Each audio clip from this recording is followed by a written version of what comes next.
Bom, em relação aos compromissos, quais são os compromissos que geralmente os contribuintes devem assumir quando fazem um acordo de transação, né?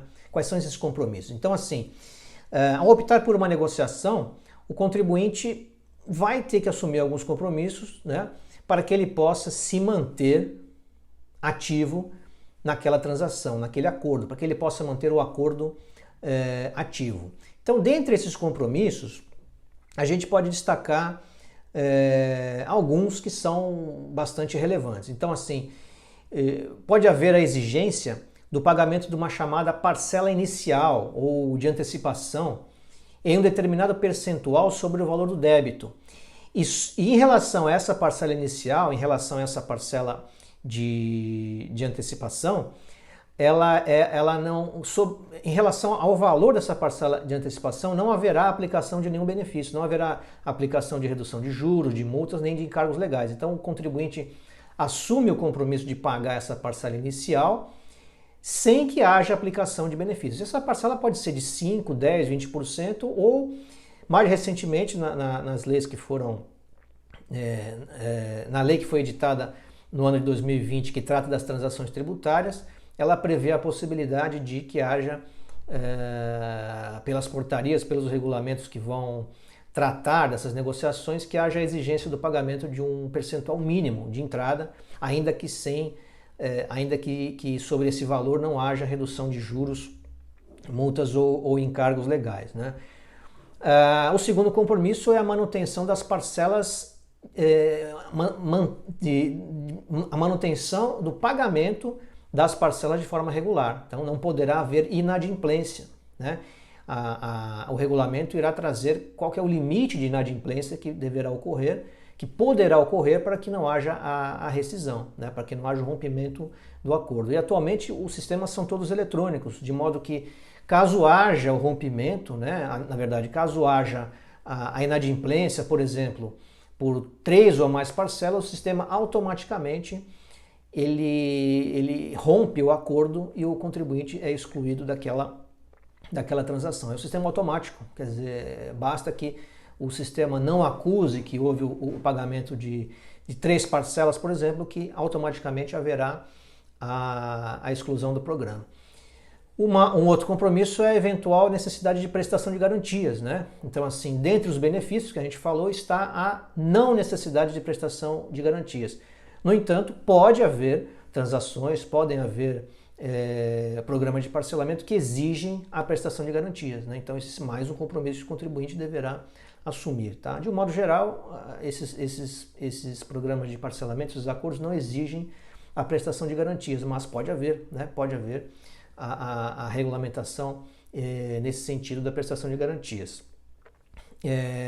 Outro aspecto seria de compromisso seria a obrigação de prestar informações em determinados prazos, né? Então, o contribuinte ele é obrigado a prestar algumas informações para o fisco, ele é obrigado a prestar algumas informações para a Fazenda de forma correta e dentro de um determinado prazo, né?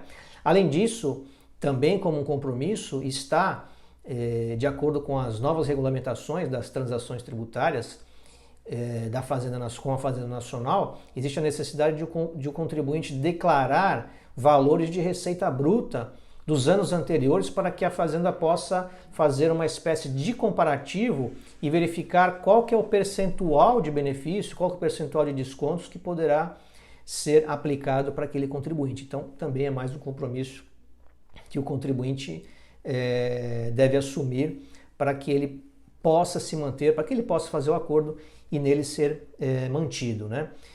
Outro aspecto, outro compromisso que tem que ser assumido pelo contribuinte, a obrigação de abrir o sigilo financeiro dele. Ele terá que fornecer elementos econômicos, né, da sua movimentação para que a Fazenda possa avaliar se a sua condição de se manter adimplente naquele programa ela é real, né? Então o contribuinte deverá abrir o seu sigilo financeiro e muitas vezes até em relação a aspectos estratégicos do seu negócio. Quer dizer, ele acaba perdendo esse sigilo em prol da sua manutenção, da possibilidade de aderir e se manter em um acordo de transação, né?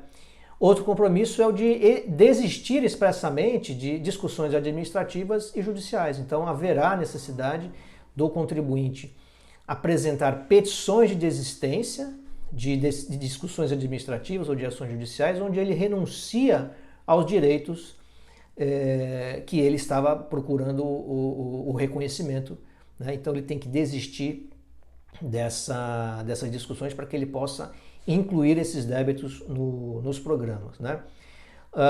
Outro compromisso que também muitas vezes é exigido é a obrigação dele se manter adimplente nas obrigações tributárias correntes, né? Então, os tributos que ele deve pagar no momento atual, os vencimentos, né, os tributos vincendos, deverão estar em dia para que não haja o risco, né, de sua exclusão dos acordos de transação, para que ele não seja excluído, né?